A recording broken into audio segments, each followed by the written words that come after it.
தேமுதிக வலுப்பெறணும்னா வரக்கூடிய சட்டமன்ற தேர்தலில் வந்து தன்னை அதிகாரப்பூர்வமாக நிலைநிறுத்தணும். யாரோட கூட்டணின்ற முடிவில் இருக்கீங்க? எத்தனை தொகுதிகள் குறிப்பிட்டு சொல்லணும்னா வரக்கூடிய சட்டமன்ற தேர்தலில் உங்க தலைமையில கூட்டணி சேர்வதற்கான வாய்ப்புகள் இருக்கு.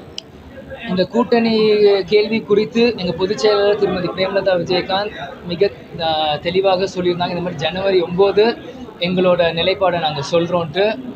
யாரோட கூட்டணி என்ன இது எல்லா கேள்விகளுக்கும் ஜனவரி 9 உங்களுக்கு ஒரு தெளிவான விளக்கம் வரும்.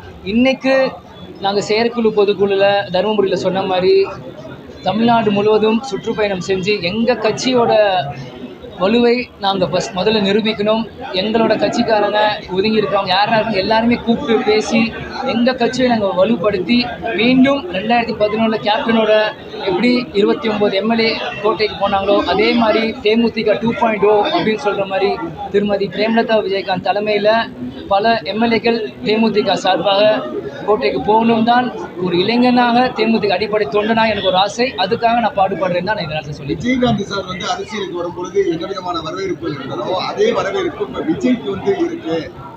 தேமுதிக கூட அந்த அளவுக்கான ஆதரவு இல்லை. நம்ம விஜய்க்கு வந்து அவங்களுடைய தாவேக்காவுக்கு அந்த விஜயகாந்த் இருக்கக்கூடிய ஆதரவு இருக்கு, மக்கள் பலம் இருக்கு பேசப்படுகிறது. உங்க கருத்து? இது ஒவ்வொருத்தவங்களோட வியூகம் தான் இது. நீங்கள் அப்படி சொல்கிறீங்கன்னா எங்களுக்கு வந்த செய்தி வந்து கேப்டன் நிகர் கேப்டன் தான், தேமுதிக நிகர் தேமுதிக தான். இன்னைக்கு விஜய் அண்ணன் வர்றாருன்னா அது அவரோட பலம், அவரோட நிலைப்பாடு, அவங்க கட்சி. 20 வருஷம் முன்னாடி நீங்கள் பத்திரிகையில் இருக்கீங்க, நீங்கள் போய் உங்கள் பத்திரிகையில் போய் பாருங்கள். அன்றைக்கி என்ன ரைட்டிங் உங்கள் பழைய மூத்தவர் கொடுத்துருக்காங்கன்னு அதை நீங்கள் பார்க்கும்போது நீங்களே கம்பேர் பண்ணி பாருங்கள். தேமுதிகன்றது வந்து கேப்டன் இன்னைக்கு நடித்து நாளைக்கு கட்சி ஆரம்பிக்கல. கேப்டன் ரசிகர் மன்றமாக இருக்கும்போது கட்டமைத்து ரசிகர் மன்றத்துலேருந்து கவுன்சிலராக ரசிகர்களை சேர்க்க வச்சு பிறகு அதை கட்சியாக மாற்றி ஒவ்வொரு இதுவாக ஒரு படத்தில் வசனங்கள் அவரோட நாட்டுக்கான பேட்ரியாட்டிசம் எல்லாமே கற்றுக் கொடுத்து தான் ஒரு கட்சியாக வந்தார். கேப்டனோட ஸ்டைல் அது வேறு. இன்னைக்கு விஜய் அண்ணா வந்து எனக்கு டிஜிட்டல் மார்க்கெட் அவர் ஸ்டைலும் அது வேறு. அது ரெண்டு பேரையும் நீங்கள் கம்பேர் பண்ண முடியாது. இந்த சட்டமன்ற தேர்தலில் திமுக அழைக்கிற பொழுதே தேமுதிக இருந்தால் ஒரு மிகப்பெரிய இடத்தையும் செல்வாக்கையும் பெற்றிருக்கோம் அப்படின்னு சொல்லி சொன்னாங்க. அது முடிஞ்சிருச்சு. இந்த முறை திமுகவோட சேர்வதற்கான சங்கடங்கள் என்ன சார்? இணக்கமா திமுக கூட இணக்கமா தான் தேமுதிக இருக்காங்கன்ற மாதிரி ஒரு தகவல்.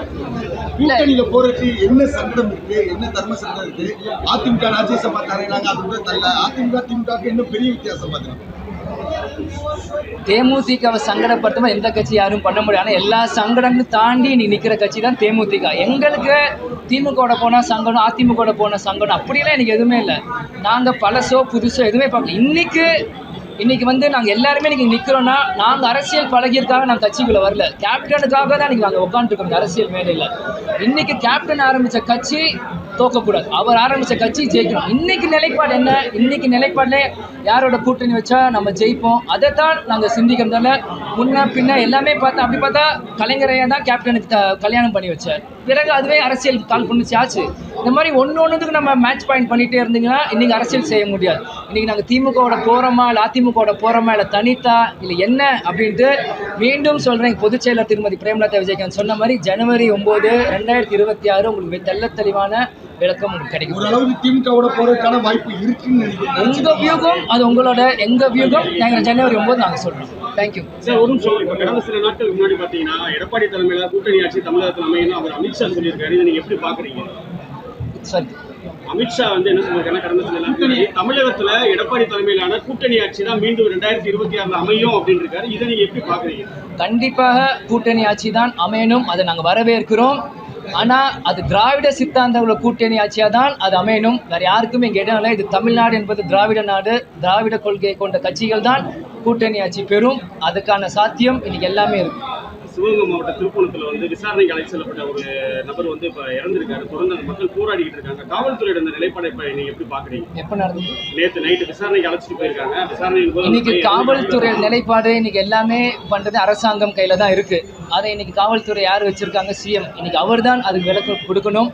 நிச்சயமாக அது மக்களோட போராட்டத்துக்கு என்னவோ அதை அரசாங்கம் செய்யணும். நேரத்தில் திமுக பொதுக்குழு கூட்டம் நடத்துனாங்க, பாஜக நடத்துனாங்க. அடுத்து வந்து பார்த்தீங்கன்னா அவர் சீமான் ஆடு மாடுகளுக்கான மாநாடுங்கிறாரு. இதை எப்படி பார்க்குறீங்க? மதுரையில் ஆடு மாட்டுக்கு ஓட்டு போட முடிஞ்சா அவர் நடத்தலாம், ஓட்டு போட முடியாட்டி நடத்துறது வேஸ்ட். மதுரையில் மீண்டும் தேமுதிக மாநாடு எப்போ எதிர்பார்க்கலாம்? மதுரையில் முதல்ல கடலூர் மாநாடு வெற்றிகரமாக முடியட்டும், பிறகு மதுரை மாநாடு பார்ப்போம்.